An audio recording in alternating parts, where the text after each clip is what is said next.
Dancer at TV host na si Dasuri Choi, ibinunyag ang naging reaksyon nang umingay ang kanyang pangalan matapos ang breakup nina Kailin Alcantara at Maeve Legaspi.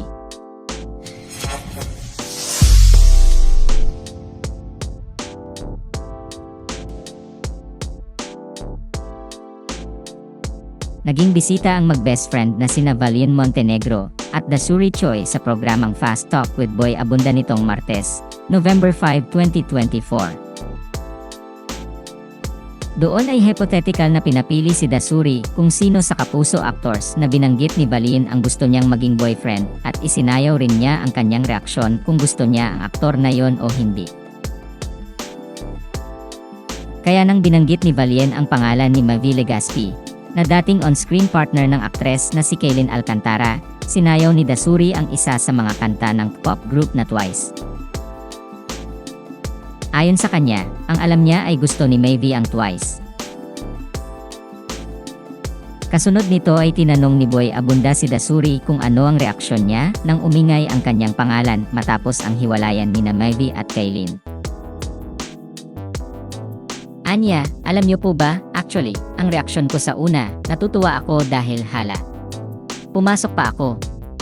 Ibig sabihin available pa ako. I mean, parang ang ganda-ganda ko. Bagets pa yung ano. Guys, thank you so much. Matatanda ang naglabas ng vlog si Dasuri noong February 2024 kung saan nagsalita na siya kaugnay mga hinala ng mga tao na third party siya sa breakup nina Kailin at Maeve. Sa kanyang vlog, inamin niya na nasasaktan siya sa mga negatibong komento ng ilang netizens sa kanya. Nilinaw din niya ang lumabas na litrato na kasama niya sa restaurant sina Maeve, Cassie Legaspi, at Michael Sager. May ilang netizens kasing nagsabing double date umano ang naturang lakad nila.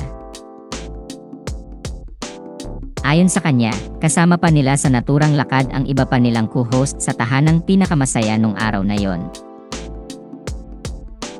Anya, I'm officially saying, I'm not the third party.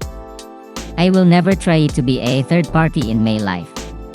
Because I didn't grow up like that. I was raised by my parents na super bait, wala talagang mangyayari sa akin na maging third party. Sa ulat ng 24 oras, sinabi ni Maeve sa panayam sa kanya ni Nelson Canlas na ini-enjoy niya ang pagiging single sa gym, focus sa diet, at working out. Ayon pa sa aktor, naghahanda rin siya sa bagong proyekto niya. Nagbigay rin siya ng pahayag tungkol sa kanyang dating ka-love team na si Kailin Alcantara at sa ka-date nitong si Kobe Paras. Anya, the person's happy. I'm happy. Let's end the year on a good note na peaceful. What's done is done also and lahat naman masaya.